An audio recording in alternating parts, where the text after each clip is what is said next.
বাহিনী ওরা অনেক আগে থেকেই এই বিষয়ে এগিয়ে আছে। দীর্ঘ আকাঙ্ক্ষার এই নির্বাচনে যশোরের মানুষ, যশোর জেলার মানুষ স্বতঃস্ফূর্তভাবে তারা সকলে ভোট দিয়েছে।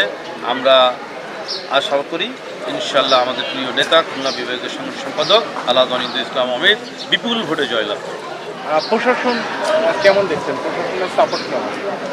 আমরা বজায় রাখছি পুলিশ প্রশাসন তারা এখনো পর্যন্ত তারা নিরপেক্ষ ভূমিকা পালন করতেছে।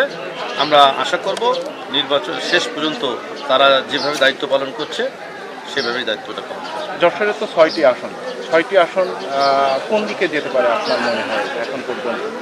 দেখেন, এটা তো বলা মুশকিল, তবে আমি আশা করছি আমার সকল উপজেলায় কথা হয়েছে, ইনশাল্লাহ সব জায়গা থেকেই ধানের শীষের প্রার্থী জয়যুক্ত হবে ইনশাল্লাহ। ঝিকর কাছে আমরা কিছু বিচ্ছিন্ন ঘটনা ঘটেছে এরকম শুনেছি, সেটি আসলে কিভাবে দেখছেন?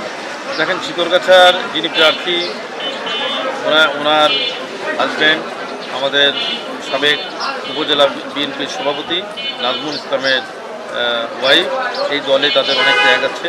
আমি বিশ্বাস করি এই ত্যাগের মূল্যায়ন জনগণ অবশ্যই করবে, সেটাই আমি আশা করি। আমরা একটা অভিযোগ পেয়েছি যে ফেসবুক বা সামাজিক যোগাযোগ মাধ্যমে জামাতের নেতাকর্মী যারা আছে তারা প্রোপাগান্ডা ছড়াচ্ছে, এই বিষয়টিকে আপনারা কীভাবে দেখেন? দেখেন, ওনারা তো এই বিষয়ে বট বাহিনী ওরা অনেক আগে থেকেই এই বিষয়ে এগিয়ে আছে।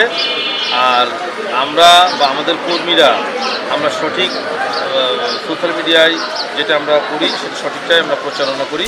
কিন্তু ইনারা মানে জামাতে ইসলামী বা এই বট বাহিনী তারা এই বিষয়টা নিয়ে মানুষের মধ্যে, জাতির মধ্যে বিভ্রান্তি ছড়াতে চায়।